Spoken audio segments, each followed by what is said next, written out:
Emanuel quer dizer Deus conosco. Deus conosco. Deus comigo. Convido você esse mês a olhar para Ele na história e não olhar para Ele apenas na manjedoura ou na cruz.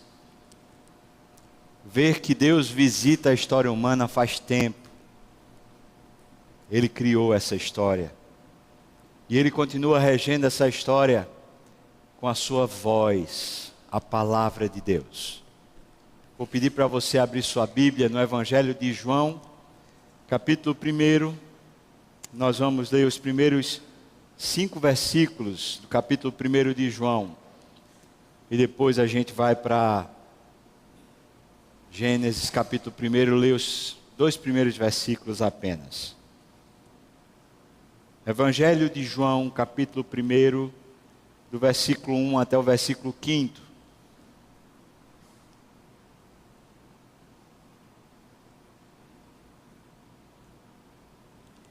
Por favor, leia comigo. No princípio era o Verbo, e o Verbo estava com Deus, e o Verbo era Deus. Ele estava no princípio com Deus. Todas as coisas foram feitas por intermédio dele, e sem ele, nada do que foi feito se fez. A vida estava nele, e a vida era a luz dos homens. A luz resplandece nas trevas, e as trevas não prevaleceram contra ela. Amém. Agora, se puder, abra em Gênesis capítulo 1. Vamos ler juntos os 2 primeiros versículos. Gênesis capítulo 1.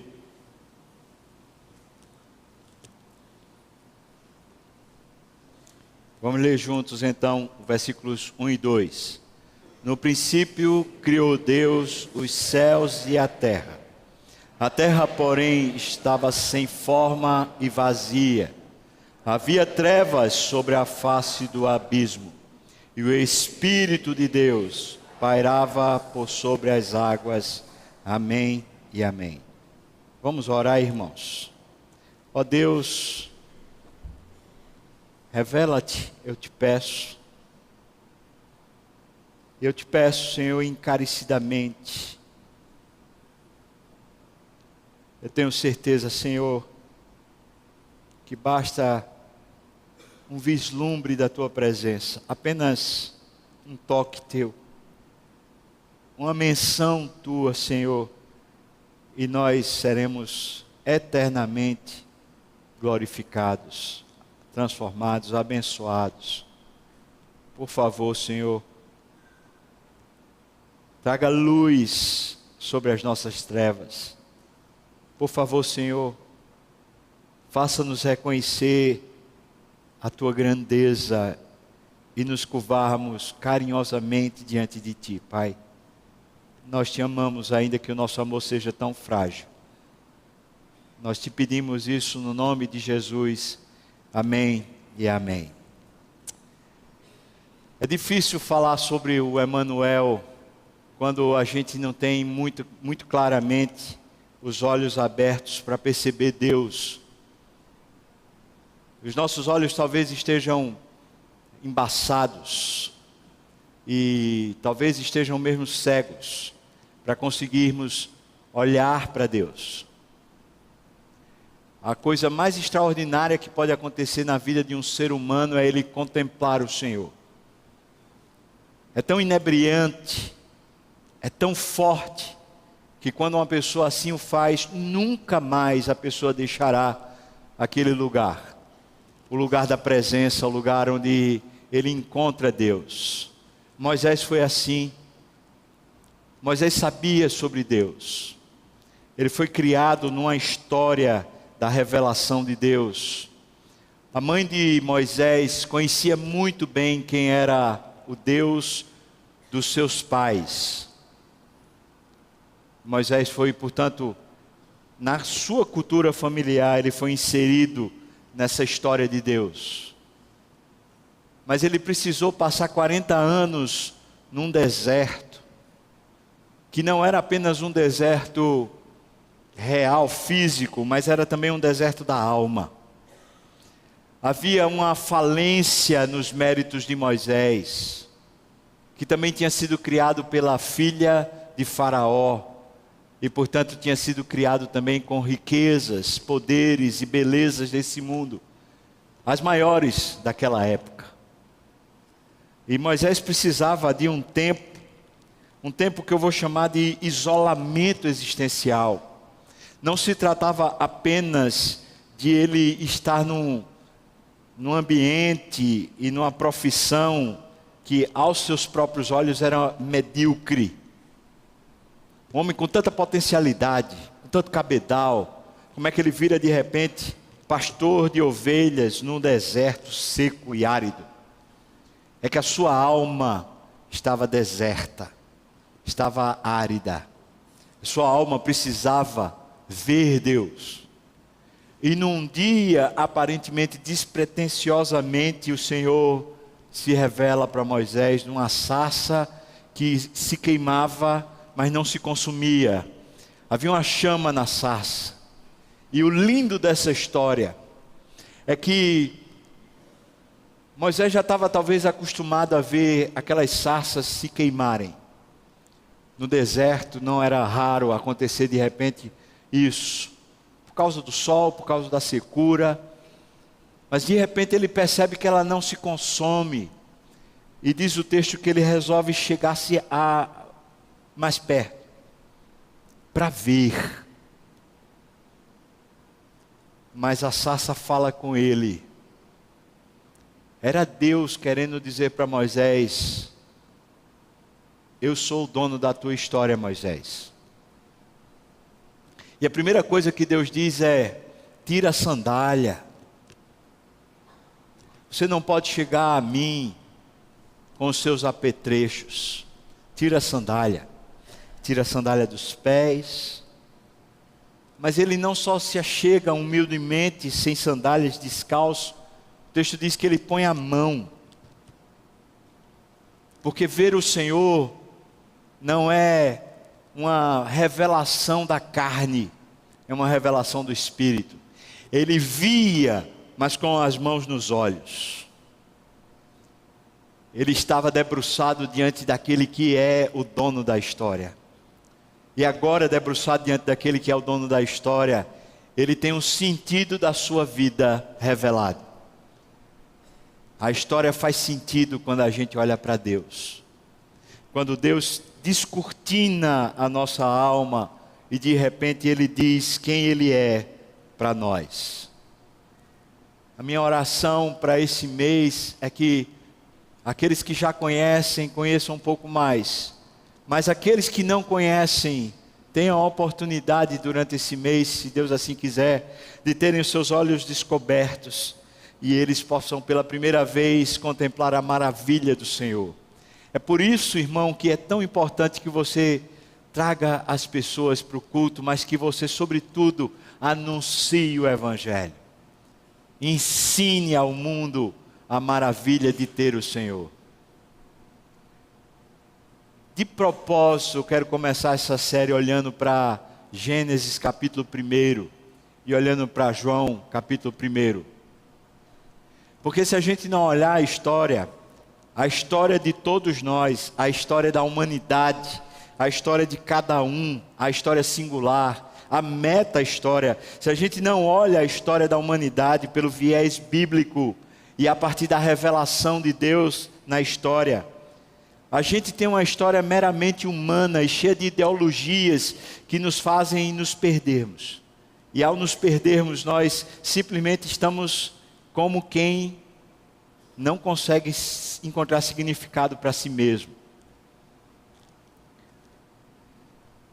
A história é contada assim na Bíblia. No princípio, criou Deus os céus e a terra.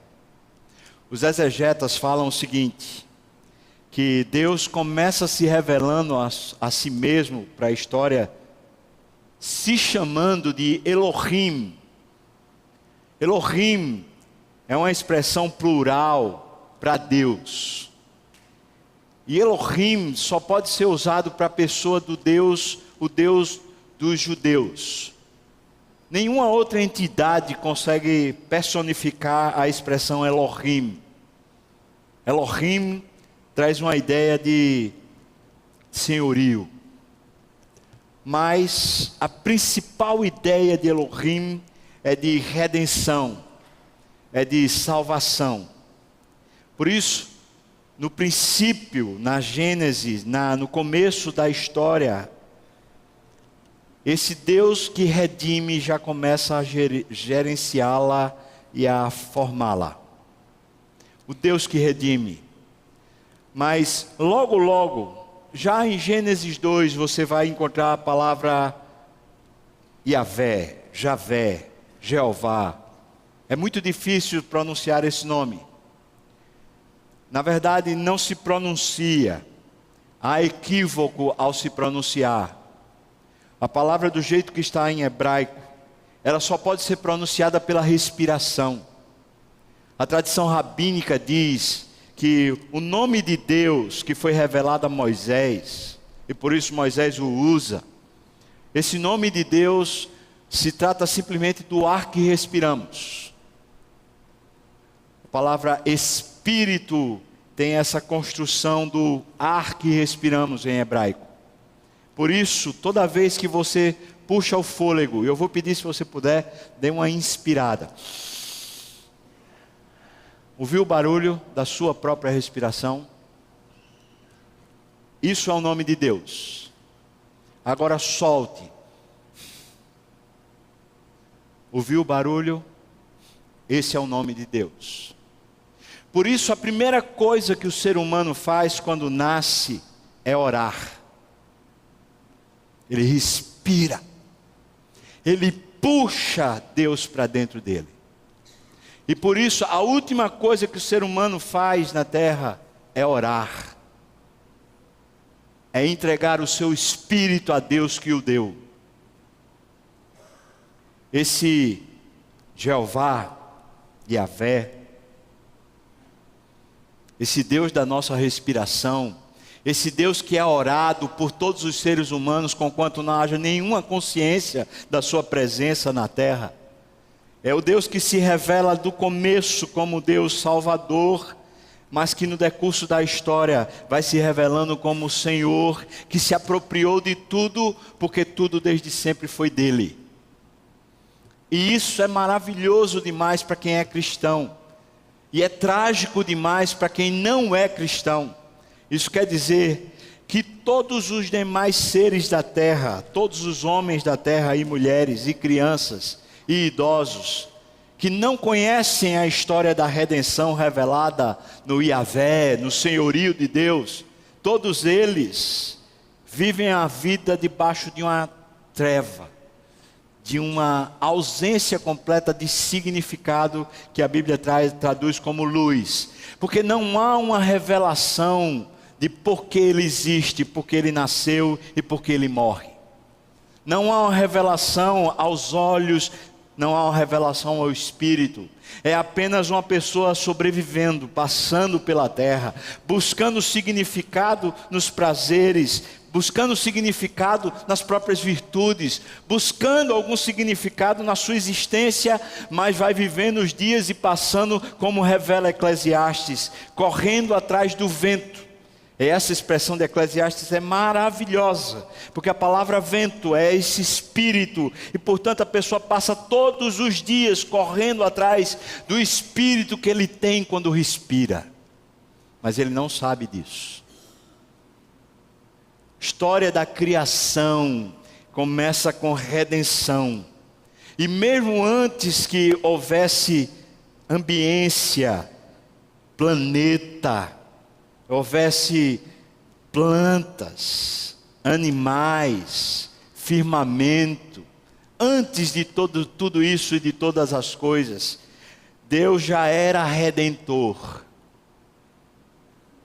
Isso é maravilhoso, irmão. Apocalipse, assim como Efésios, fala que o Cordeiro de Deus foi imolado antes da fundação do mundo. A salvação era parte propositiva de Deus para a revelação de quem Ele é, para que a história fosse real e não uma história manietada. Mas quando falo a história real e não a história manietada, eu não estou traduzindo isso como a ausência de um poder que rege a história, mas estou dizendo que a essência desse poder não é de manietar as coisas. A essência desse poder é de se revelar aquilo que Ele mesmo criou. Por isso, irmão, a gente precisa ler de joelhos essa palavra de João capítulo 1. No princípio era o Verbo. E talvez você já ouviu alguém explicando que essa palavra no grego é logos, que traz a essência e o significado de toda a frase, que dá a ação, que protagoniza qualquer frase ou qualquer história que seja escrita. Portanto, no princípio, já era, antes que houvesse princípio, a palavra que torna todas as coisas existentes.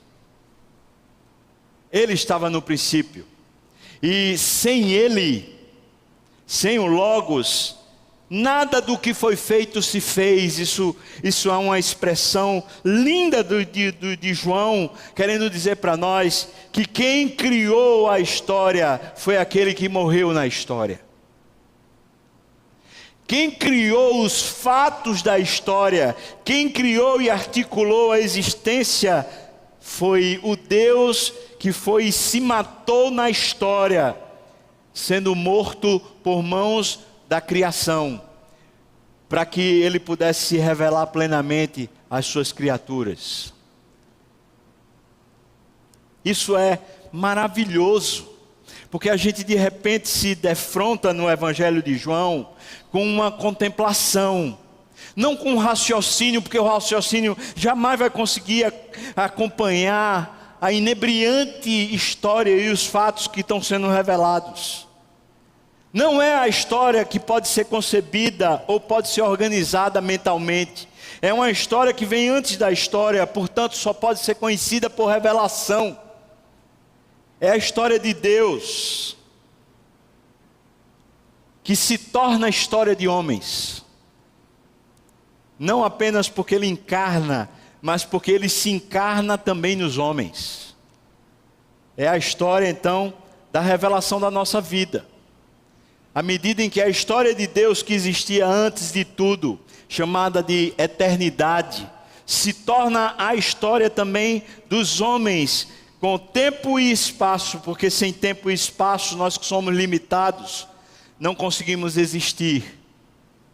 Então a expressão de Deus criar, de maneira mais do que lógica, de maneira essencial, cada parte, cada segmento, em cada dia dos 6 dias da criação, Ele seguindo essas articulações que vão na lógica, mas que vão na essencialidade para que haja vida, Ele vai criando e estabelecendo o lugar da nossa existência. E o Logos que é revelado lá em João capítulo 1, ele é revelado em Gênesis no capítulo 1 por uma palavra chamada Bará. Essa palavra em hebraico, ela é maravilhosa. Deixa eu ler o significado dela de maneira mais precisa possível, porque eu não quero cometer nenhum gafe. A palavra Bará diz assim: criar, moldar, formar, dar forma, referindo-se ao céu e à terra, referindo-se ao homem individualmente, referindo-se às novas condições. Preste atenção, Bará, referindo-se às novas condições, referindo-se às circunstâncias, referindo-se a transformações, referindo-se ao céu e à terra, ao nascimento, a algo novo, referindo-se a milagres.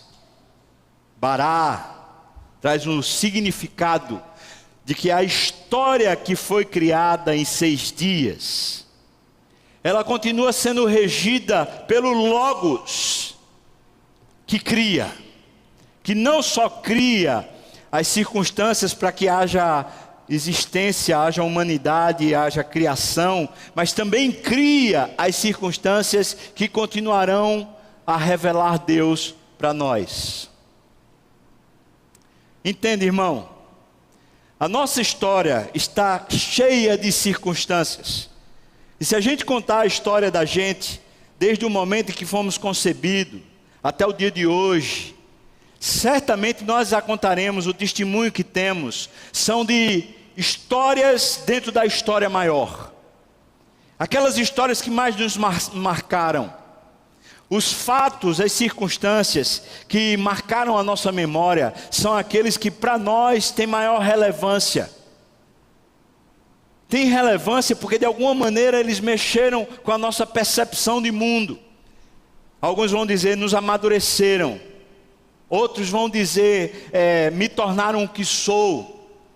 Sei lá como você vai dizer, mas o fato é que você e eu temos, ao longo da nossa história, aqueles momentos que são os pilares, que fundamentam de certa forma a nossa presença no planeta.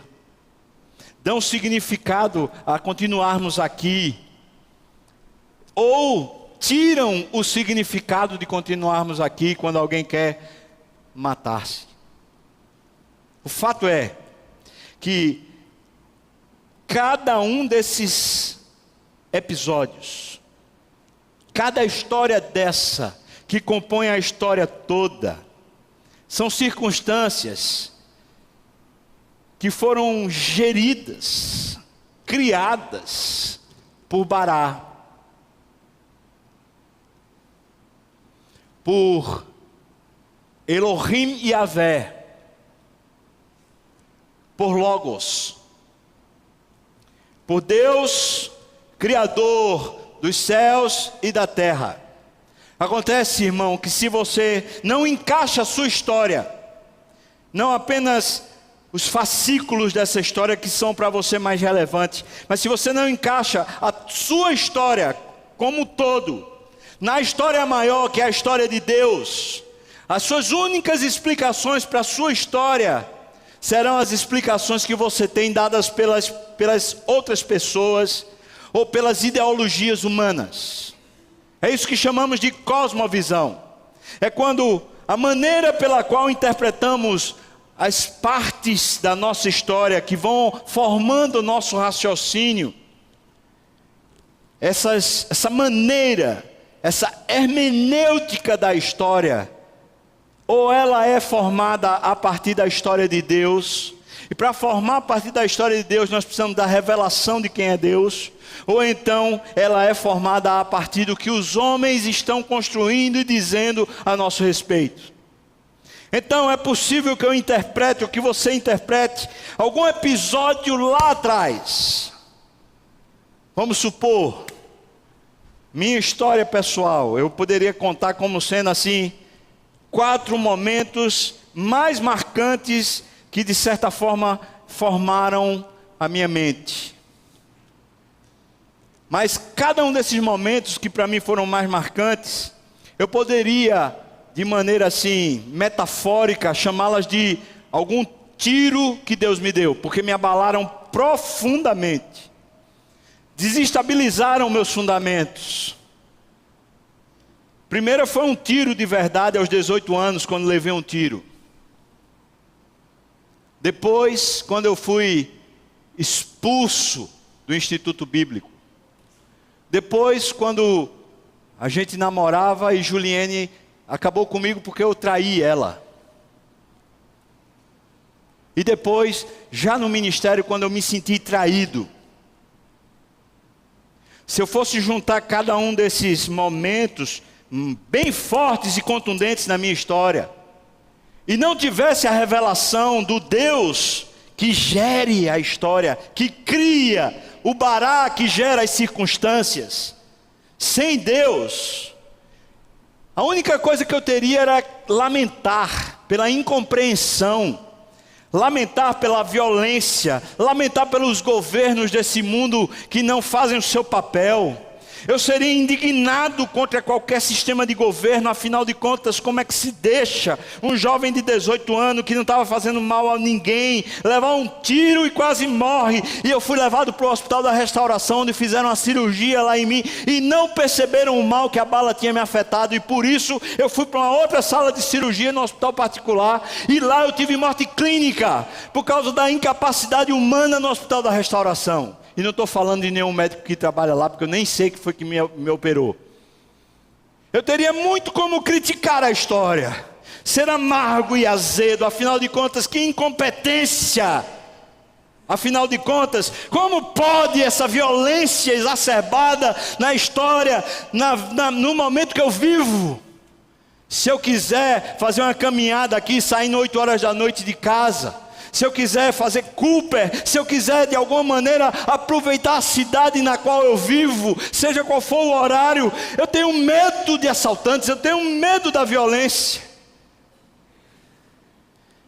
Se eu usasse apenas as circunstâncias, o que a mídia, o que a universidade, o que os livros, o que a história dos homens tem para me dizer, a minha hermenêutica a respeito da minha história seria a hermenêutica que necessariamente negaria a presença de Deus.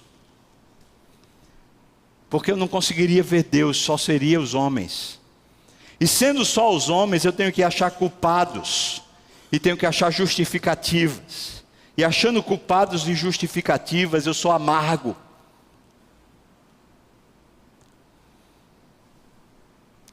Eu poderia contar cada fato desses, dos 4, e perceber neles, talvez, uma interpretação onde eu justificaria a minha própria existência. Nós fazemos isso. Alguns de nós são generosos, não porque têm o dom, mas são generosos por causa de culpa. Existe um sociólogo que fala a respeito disso, dizendo que uma das principais características das pessoas que são generosas é porque elas vivem culpadas. Mas quem está afirmando isso é o sociólogo. Na história da criação eu vejo um Deus generoso, e vejo que o Deus generoso pode muito bem se revelar usando homens para serem generosos, não necessariamente por causa de culpa. Poderia dizer que pessoas que são recalcitrantes, de dura cerviz, pessoas que são arrogantes, presunçosas, de nariz empinado, elas são assim porque elas foram criadas dentro de uma dureza existencial, de uma aridez, porque o seu pai não deu afeto, porque a sua história foi assim, foi assado, e então ele se tornou isso para se proteger da sociedade. Mas quem me explica assim são os homens. Eu leio a Bíblia, abro em Isaías capítulo 2 e fala: Deus está contra todos os arrogantes, porque eles têm presunção de serem Deus e abandonaram a revelação do Deus Criador. Portanto, eu não preciso de uma explicação para a minha arrogância que seja baseada no que os homens fizeram com a minha história. Eu encontro uma explicação em Deus para a minha arrogância. A explicação de Deus para a minha arrogância é que eu estou abandonando o Deus Criador, e estou querendo eu mesmo ser o Deus da minha vida. E assim a gente poderia falar de várias áreas, nas quais a gente justifica, a gente explica, e a gente sem perceber vai usando uma série de alusões, de ideologias, de fundamentos que são meramente humanos, porque nos falta contemplação, revelação, de que quem faz a história, de que cada ato da história particular, pessoal, os que mais mexeram conosco, o que nem percebemos que aconteceu, mas de alguma maneira construiu o nosso ser, não foi apenas os homens, não foram apenas eles, mas existe um Bará. E o Bará é o Deus Emanuel, porque o Logos é Jesus, porque Ele estava no princípio, e nada do que foi feito sem Ele se fez, porque o Bará é Jesus. E é claro que eu estou falando aqui numa analogia.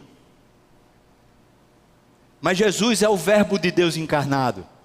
É a palavra de Deus que cria. Jesus é a revelação de Deus na história, de forma concreta. Por isso eu posso admitir e reler a minha história à medida que eu tenho a revelação de Deus. Para explicar a minha história não a partir da ideologia, nem das explicações e justificativas humanas. Mas eu posso olhar para a história e ver Deus brigando comigo como Ele fez com Jacó. Eu, um homem de dura cerviz, recalcitrante, e Deus nos embates e nos duelos da vida, Ele me vencia, e me punha debaixo de novo no solo, e me fazia ver a vida como ela é, e não como as minhas ilusões do coração pretendiam que a vida fosse. Ele me derrubou várias vezes, continua me derrubando, e faz isso por amor, mas eu só descubro isso quando eu olho para o Bará. Quando a história está explicada pela presença de Deus comigo, e não quando a história está explicada simplesmente pelos eventos ou pelas temeridades humanas. E isso não é utopia, não é eu simplesmente ficar dando justificativas para os meus erros, mas é a minha redenção. É que à medida que a minha história vai sendo encontrada em Deus, eu vou sendo redimido da história falsa. Porque à medida que eu conheço a verdade, eu sou liberto da mentira. Eu sou liberto das minhas próprias explicações, que são vaidosas, são correr atrás do vento. Deus chama cada um de nós, irmão, a uma revelação dEle. Não nos chama simplesmente para a gente estar fazendo processos litúrgicos. Entenda, não se trata apenas de eu fazer coisas para Deus. E quando eu chamo liturgia, eu estou usando a expressão grega. Eu estou falando do serviço que se faz para Deus. Essa expressão liturgia não é simplesmente quando a gente coloca os nomes de cada parte do culto. Mas a expressão liturgia traz a ideia de uma vida que quer adorar a Deus e, portanto, tem suas partes de alguma maneira ordenadas. Não se trata apenas de uma liturgia. Não se trata apenas de eu querer fazer as coisas para Deus no dia a dia. Não é simplesmente eu querer fazer as coisas para Deus na igreja, ou querer fazer as coisas para Deus lá no trabalho. Isso é muito bom. Mas esse mês a gente é chamado por Deus para fazer as coisas para Deus, olhando para Ele e não para as coisas. É chamado por Deus para ter revelação, e ao ter revelação, ter contemplação, e a contemplação inebria, e dá saúde e dá vitalidade. Esse mês é o mês do corre-corre, mas também é o mês do refrigério. A gente tem não sei quantas confraternizações para ir, a gente tem não sei quanto para gastar, para dar de presente para A, B ou C. E eu também não sei nem se a gente tem esse não sei quanto para dar, ou não é? Mas por favor, para um pouco, irmão. Para um pouco. E o parar é a nossa responsabilidade. Alguém escrevendo comigo e perguntando e tendo gabinetes assim pelo WhatsApp e tal e não sei o que lá, falou isso: pastor, qual é o meu papel? Qual é o meu papel no meio disso tudo? Se Deus é bom, se Deus é o Criador, se Deus é quem faz, se Deus é quem salva, qual é o meu papel? Eu vou dizer: meu papel, o seu papel é se render. Mas só nos rendemos fielmente no coração, nos rendemos quando contemplamos. Por isso o seu e o meu papel é parar. Existe um Shabá bíblico. Os 6 dias foram o cenário onde o Bará de Deus cria tudo a seu favor, para você e para lhe abençoar, para revelar Deus para você nas coisas criadas no cenário. Mas o Shabá quer dizer você para para olhar. Porque não adianta, irmão. Não adianta, por exemplo, você estar casado com a mulher mais linda do mundo, ou com o homem mais lindo do mundo, se você não desfruta a beleza dele ou dela. O que adianta você ter o Deus, Supremo Deus, o grande Deus, se você não tem um tempo mínimo da sua existência para estar com Ele e vibrar na sua alma pela presença do Deus que faz tudo? O que adianta se você tem toda a beleza do universo? Às vezes, numa simples folha, onde a gente vê de uma maneira tão misteriosa a beleza de Deus. O que adianta se a gente não para ver?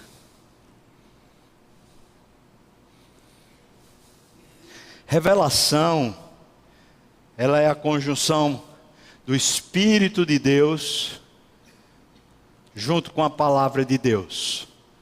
Quando esses dois eventos se juntam, desculpa usar a palavra evento. Quando essas duas pessoas se juntam diante dos nossos olhos, quando o Espírito de Deus sopra, e quando o Bará de Deus se revela, nossos olhos são abertos. O nome disso é revelação. Só pela palavra de Deus existe revelação. E só quando o Espírito nos conduz a toda a verdade existe revelação. Mas quando é revelado para nós, é nosso papel contemplar. E a contemplação necessariamente é adoração, é rendição, é entrega, é saborear Deus, a sua beleza, a sua glória, a sua majestade. Moisés aprendeu tão rapidamente isso. Se você ler o capítulo 3º e 4 de Êxodo, você vai ver um Moisés tão em lutas interiores, mesmo quando ele olhou para Deus, e agora ele diz: Deus, não me deixa aí, eu não quero ser enviado, eu não quero nada disso. Ele reluta. Mas logo adiante, quando você chega em Êxodo, capítulo 32, você encontra um Moisés, que Deus diz: você é meu amigo, Moisés. Você achou graça aos meus olhos, meu amigo do peito. Aí Moisés fala assim para Deus: Senhor, ele já está inebriado. Ele fala: Senhor, se eu sou teu amigo, e se eu achei graça aos teus olhos, faz assim, Deus, me deixa ver a tua glória. Isso é contemplação. Starta com a revelação, starta com a sarça, starta com o Espírito soprando dentro do coração e a palavra se tornando para a gente a própria história. Mas se a palavra de Deus não é conhecida por nós como nossa história, o que fazemos é engessar a palavra de Deus com as nossas próprias ideologias e com os nossos próprios sofismas e pensamentos que são mentiras. E talvez esse seja o grande problema que a gente tem enfrentado hoje como cristianismo. Não que no passado não existia, mas parece que isso está tão exacerbado hoje. Eu me refiro à maneira como as nossas ideologias e crendices, elas são de alguma maneira a fonte de interpretação da Bíblia. E a gente então manieta a Bíblia para tentar encaixá-la nas nossas próprias superstições, tradições e as nossas próprias explicações de mundo. É tão assim que você vai encontrar hoje uma Bíblia que foi feita para um mundo gay, para um mundo homossexual. Afinal de contas, essa Bíblia diz lá que todas as passagens que falam que Deus abomina, que Deus rejeita isso, elas são retiradas. Porque quando a gente tem uma crendice pessoal, Quando a gente tem uma ideologia pessoal, a ideologia de gênero, a ideologia do homossexualismo, a ideologia da direita, a ideologia da esquerda, a ideologia de não sei o quê. Quando a gente tem as ideologias e elas é quem fomentam a nossa história e a gente percebe o mundo a partir delas, o que a gente faz é pegar a Bíblia, pegar o bará de Deus e interpretá-lo à luz das nossas ideologias.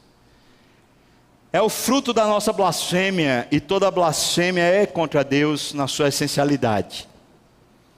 Por isso, toda blasfêmia é sim o ponto de presunção no qual eu deixo Deus de lado da história.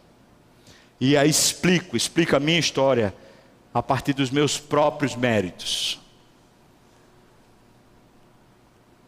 Eu chamo você, irmão, a reler sua história. Queria finalizar aqui, fazendo uma aplicação, que é um convite. A gente fez isso lá no seminário no qual eu estou estudando lá em São Paulo. Um professor de espiritualidade, chamado Osmar Ludovico, um desses caras assim que tem discernimento espiritual profundo, ele convidou a gente, a classe, a fazer o seguinte: escreva a sua história do jeito que você a conhece, sem intervenção de ninguém. Escreva. Estou convidando você para escrever sua história. Não precisa ser uma autobiografia, nem precisa procurar mãe, como foi isso? Pai, como é que aconteceu? Minha avó, como foi? É você sozinho explicando a sua história, escrevendo ela. E talvez você possa pegar assim, por exemplo, de 0 a 10 anos, qual foi o fato, ou os fatos que marcaram você? Depois de 10 a 20 anos, o que foi que aconteceu que você, de alguma maneira, foi sendo regido e tomou rumo? Depois dos 20 aos 30 anos, como é que você começou a reagir à história do seu passado? Depois dos 30 aos 40 anos, o que é que você pensa a respeito de si mesmo? Como você se imagina daqui a 10 anos? Depois dos 40 aos 50 anos, as mesmas histórias que você sempre lidou com ela, como você as lê? Depois dos 50 a 60 anos, quem é você aos seus próprios olhos? O que é que você se apresenta e se revela? Irmão, se você fizer isso, talvez você tenha uma espécie de inventário, só seu, que não deve ser revelado a ninguém. Não um diário, mas um inventário. E aí, segunda parte desse exercício, é você perguntar para cada ato da sua história: onde estava Deus? Agora seja franco. Eu estou pedindo a você para ser franco, para você não vir com teologias pobres. Deus estava aqui, eu sei que estava, eu não sentia nem percebia. Para com isso, interpreta a história. Não vi Deus aqui, eu não vi. Seja sincero. Se você não viu Deus, arrependa-se. Diz: Deus, como é que o Senhor estava aqui? Me faça ver. Reinterprete sua história, porque a história é revelada desde o começo como Deus que redime. Crie a história para redimi-la. Mas desde o começo, lá em Gênesis capítulo 2, já quando o homem está criado, Deus se revela como Senhor. O Deus que redime é o Senhor da história, e é Senhor para redimi-la, e redime para ser Senhor, porque as coisas se intercomunicam. E se você tiver o Bará, o Elohim Yahvé, e se você tiver o Logos, você vai poder dizer, como Deus disse em Deuteronômio para Moisés, como Deus disse na boca de Jesus quando estava no deserto: nem só de pão, nem só de circunstâncias, nem só do que eu vejo vive o homem, mas o homem vive de toda Bará, de todo Logos, de toda palavra que procede da boca do Senhor, que Ele diz, e as coisas acontecem. Amém. Segundo exercício, depois de fazer o primeiro, tem que fazer o primeiro antes. Qual é a sua esperança para o dia de amanhã, baseado no Deus que se revela. Deus manda alguns profetas fazerem o seguinte com Israel: lembra o teu passado, olha para a tua história, vê quando foi que Deus falhou. Segunda parte desse exercício é você questionar você mesmo: eu estou com esperança em Deus? Meus olhos viram o Senhor, por isso eu espero em Deus aquilo que Ele pode fazer. Milagres, maravilhas, um poder maior do que o meu, um poder maior do que o dos homens, um poder redentivo, redimindo a história como um todo. Ou você está sem esperança, porque você está olhando para as notícias, está olhando para o mercado, está olhando para o ano que vem, presidência, quem vai ser o presidente, você está olhando, mas não está vendo. Segunda parte do exercício é você inserir Deus no seu futuro. Qual é a sua esperança? Porque o Bará é o Emanuel. E se tem alguém que está aqui hoje, mais do que eu, é Ele. E se tem alguém que quer abraçar você, e lhe amar, e lhe revelar amor, é Ele. É Emanuel. Deus conosco. Vamos entrar nessa história, irmão? Amém? Vamos entrar nessa história. Na história dele, não na nossa própria. Vamos pôr a nossa história na história que ele escreveu e deixar que ele explique cada parte. Esse é o meu convite para você. Queria convidar o grupo do louvor para vir para cá. Eu queria orar com você. Dentro desse convite que eu lhe fiz, se você topa e aceita fazer essas duas tarefas: olhar para o passado, escrever os momentos mais críticos, mais marcantes, e olhar para o futuro e ver qual é a esperança que você tem. Você topa isso? Eu queria orar com você, para o Deus Emanuel revelar-se a você. Por isso eu convido você que topa, ficar de pé para a gente orar junto agora, clamando a Deus pela revelação do Senhor, para ser um Natal e um dezembro de muita bênção na revelação do Senhor em nós. Convido você que topa, só você que topa, tá bom? Vamos orar. Deus, parte mais pertinente, Senhor, da nossa história está no Senhor e não em nós. Tua palavra fala que a nossa vida está oculta em Cristo. A nossa vida está na história de Cristo e não na nossa. Senhor, eu quero te pedir encarecidamente, poderosamente, Senhor, que quando meus irmãos estiverem fazendo esse exercício, o Senhor dê a eles uma clareza objetiva de quanto o Senhor estava ali e qual era a maneira pela qual o Senhor se revelava a eles. E que isso vá redimindo cada história, fazendo se arrepender de pecados, fazendo reconciliação acontecer, fazendo uma alegria nova saltar no peito, fazendo, Senhor Deus, uma força nova ser levantada dentro de si, Deus. Que a tua ressurreição e o teu poder encontrem os meus irmãos, assim como a mim, Pai. E te peço que esse Natal seja para nós de maneira muito singular a experiência do Emanuel, do Deus conosco, Pai. No nome de Jesus,